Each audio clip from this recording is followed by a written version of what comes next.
Kelsey, the Naptime Chef. It's about 8 o'clock in the evening and I just put my daughter down for her bedtime. I get a lot done during the day during nap time, but sometimes I do a lot of my baking and cooking in the evening after she goes to sleep. First I want to show you some of my cookbooks I'm cooking from this year. As you could see earlier, my cookbook collection is a little out of control. But I use them all, and I use them all for inspiration and for the recipes. So today I'm going to share with you some of my favorites and hope that you might enjoy them as well. First up is Dee Wilson's Unforgettable Desserts. You all know I love to bake, and this one is real a winner. Dee is wonderful and her pictures are captivating. I highly recommend it.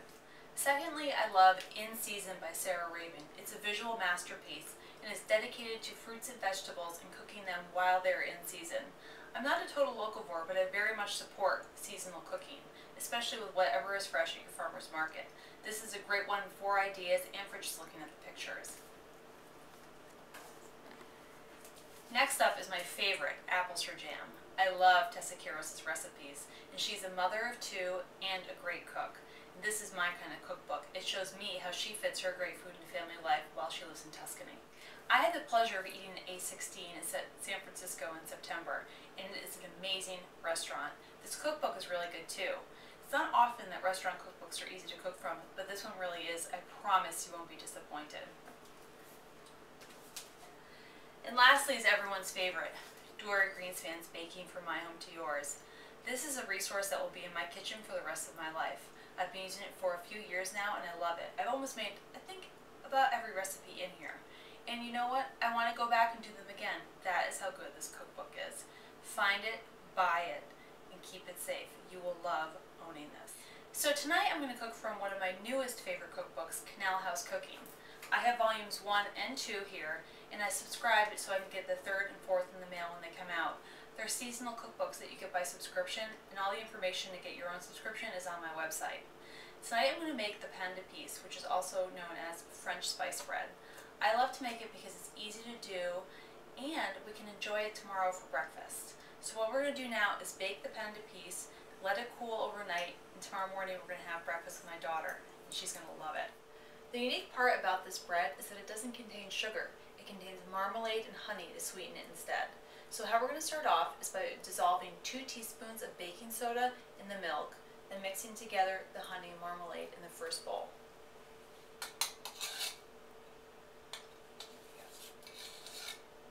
Now what I'm going to do is just give it a quick stir here with my measuring spoon so I know that it's all dissolved in the milk. So here we have ½ cup of orange marmalade. I just bought basic Smuckers at the grocery store. But if you have any kind of other homemade marmalade you want to use, orange marmalade, be my guest. I'm sure it will turn out beautifully. And then we're going to add a 1/3 cup of honey. When you measure honey, one of my favorite things to do is spray the inside of the measuring cup with a little bit of cooking oil. That way it won't stick when you're pouring it into the bowl. And there you go. Use your finger to get out any last bit of honey. And you're all set. Just add in the milk and the dissolved baking soda. Here we go. So you just want to stir this in carefully and let it all get incorporated. And then we're going to add the dry ingredients.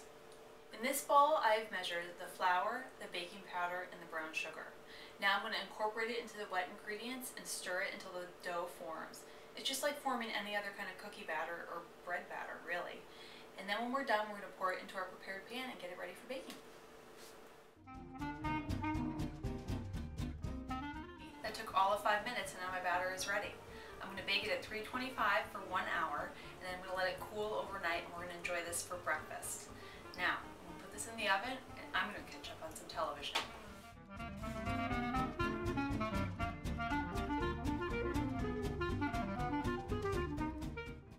Okay, it's the next morning as you can see. So I let the bread bake for an hour last night while I was watching TV, and then let it cool overnight to room temperature. Now as you can see, it's crowned nicely and baked evenly through, and it's a nice brown color from the brown sugar. It's a perfect breakfast bread, and I can also use it for lunch or for dessert after dinner. I'm Kelsey, the Naptime Chef. Thanks for watching. I look forward to cooking with you again soon. Here we go. Is it yummy? Tastes like oranges and honey.